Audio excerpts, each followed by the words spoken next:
two, one. Hello and welcome to the first episode of the Album Club Catch-Up, many of which I will be recording most likely today if I get the motivation to get the remaining done.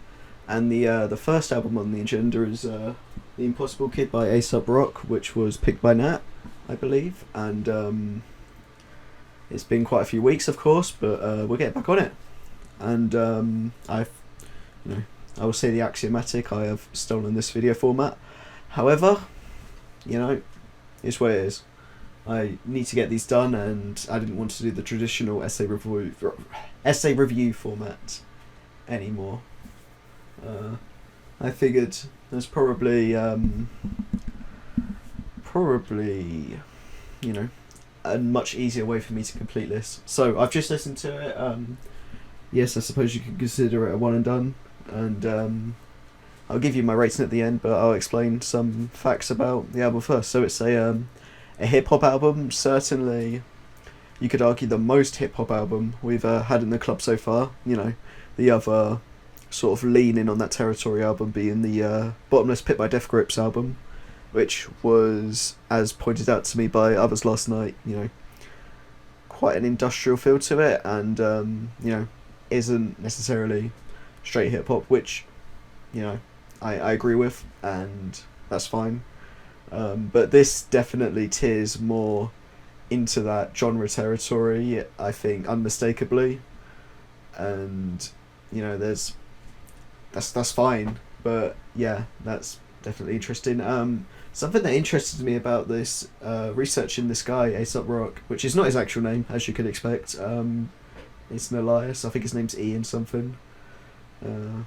Not very interesting, but this guy A$AP Rock, he's like 48. He's veering 50. He's around the same age as Isaac Brook from Modest Mouse, looking a lot better than Isaac Brook from Modest Mouse. At his age, he'd probably a much better performer live. But I thought that was quite interesting that he's one of the underground legends from the 90s and 2000s, as I've had it described. And the reason why is I looked at one of the lines in one of the songs, and I was, because I was looking at the lyrics on occasion, don't expect this to be a lyrical analysis, but it said something like talking to his girlfriend or ex-girlfriend, I suppose, in 1997, and I thought to myself, oh, well, how old would this guy have been in 1997? He can't have been that old, or maybe it was a story, fictional, and whilst it could still be fictional, the guy was 21 years old in 1997, and so I wouldn't rule it out, let's put it that way. Anyways, what is this album about? It's a hip-hop album, like I said, and there's some good flows. Hip-hop's not really my thing. It was when I was like 12, 13. That was like Drake, A$AP Rocky, 21 Savage, XXXTentacion, some British artists like Stormzy, and if you want to delve into the UK drill scene, I think there was 6, 7 of the, other Smokey, I think the other guy's name was, no, Smugsy Ace, that was it.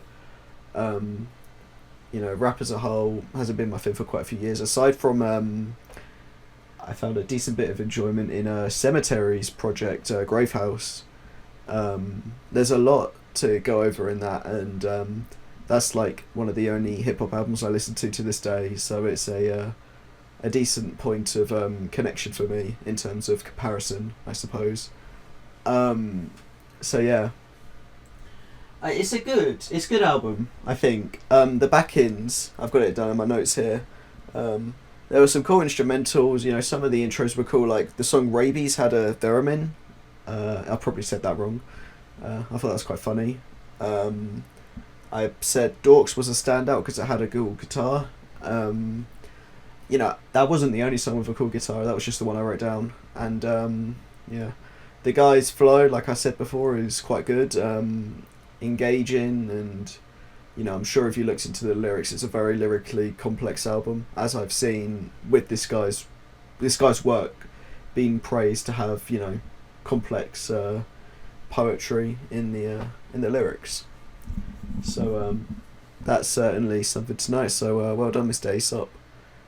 So Mr. Rock, A$AP Rock, Dwayne Johnson, The Rock Johnson.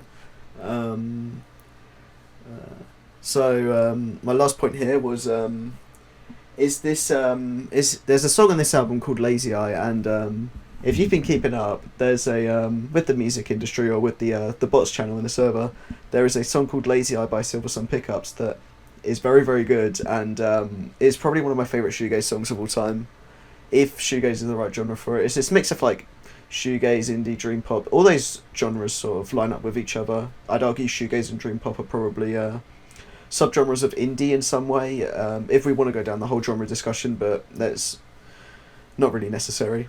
But is the song Lazy Eye by Aesop Rock better than the song Lazy Eye by Silver Sun Pickups? And I'd say no. Lazy Eye wasn't a standout song on here, nor was anything aside from, that instrumental of Dorks and, the theremin in the intro of Rabies. This is the sort of thing that, I'm sure certain songs will really pop themselves out at you when you continue to listen to them, and that's cool. But for a first listen thing, there's not really much to say. So yeah, there's that. Anyways, in conclusion, because I realise I'm yapping a lot now about something that I sort of listened to, said, okay, that's decent enough. Not really my thing, but whatever, and sort of just decided to start recording. What would I give this? Well, you might have already seen from my Rate Your Music. If you have, then well done. Thank you for checking out my page. But 6 out of 10. 6 out of 10. And will I listen to it again? I don't know. And to steal one last thing from Rob, another album released in this year, 2016, I believe this was, yeah. I would have to say Terminal Redux by Vector. Great album, black metal, thrash metal combination sort of thing. Although the black metal elements were a bit more present on their first two albums, but it's not completely gone. There are some songs that I'm not a big fan of on that album, like Ultimate Artificer and Collapse. I thought were kind of I think when is the guy's name David DeSanto, I believe. When he goes for the cleans, it gets a bit. I'd much rather when he starts screaming like a banshee. But that's just me. Anyways, thanks for watching this first episode, and I will see you next with that. I believe it's the Aristocrats album, which I'm hoping, as Guthrie Govan is home pride, if you will. He's from the same city as me. Maybe that'll be interesting to talk about. So thank you. Take care.